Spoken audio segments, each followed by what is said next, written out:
Welcome to NG Stories. Please like, share and subscribe for more amazing videos. Mirabai ऐसी भक्त जिसका सब कुछ श्री कृष्ण के लिए समर्पित था। किशोरावस्था से लेकर जीवन के अंतिम समय तक मीरा ने कृष्ण को ही अपना सब कुछ माना। जानते हैं मीराबाई के जीवन से जुड़ी रोचक बातें। मीराबाई केवल एक नाम नहीं है, उनकी भक्ति, तरंग, आस्था और श्रद्धा की गरिमा है। मीराबाई का जन्म संवत 1504 विक्रमी में मेरता में राजा रतन सिंह के घर पर हुआ। मीरा जोधपुर के राठौर रतन सिंह जी की इकलौती पुत्री थी, लेकिन बचपन में मीरा के साथ ऐसी घटना हुई जिसके बाद वह श्री कृष्ण के प्रति पूरी तरह से समर्पित हो गई। जब मीराबाई 8 साल की थी, तब मोहल्ले में एक बारात को आता देख मीराबाई ने अपनी माँ से पूछ लिया कि मेरा दूल्हा कौन है। उनकी माँ ने मीराबाई की बाल जिज्ञासा को शांत करने के लिए कह दिया कि तेरे पति श्री कृष्ण हैं। इस घटना के बाद से ही मीराबाई ने श्री कृष्ण को अपना सब कुछ मान लिया और उनकी भक्ति में लीन हो गई।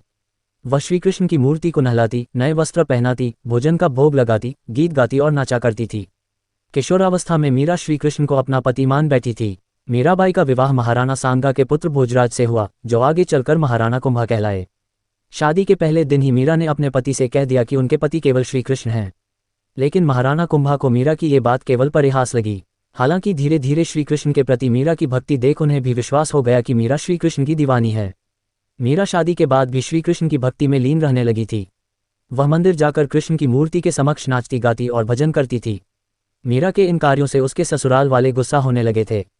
कुछ समय बाद मीरा के पति की मृत्यु एक युद्ध के दौरान हो गई। पति की मृत्यु के बाद जब ससुराल वालों ने मीरा को सती होने के लिए कहा तो मीरा बोली, मेरे पति तो श्री कृष्ण हैं। इस पर उसके ससुराल वालों ने मीरा पर व्यभिचारिणी होने का आरोप लगाकर भरी सभा में मीरा को विष का प्याला देकर पीने को कहा।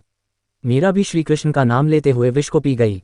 सबको लगा कि अब मीरा जीवित नहीं बचेगी, लेकिन विष का प्याला मीरा के लिए अमृत बन गया। श्री कृष्ण की कृपा से मीरा पर विष का कोई प्रभाव नहीं हुआ। मीरा ने एक तार वाला यंत्र उठा लिया। मीरा अपने जीवन के अंतिम वर्षों में द्वारका में रहती थी।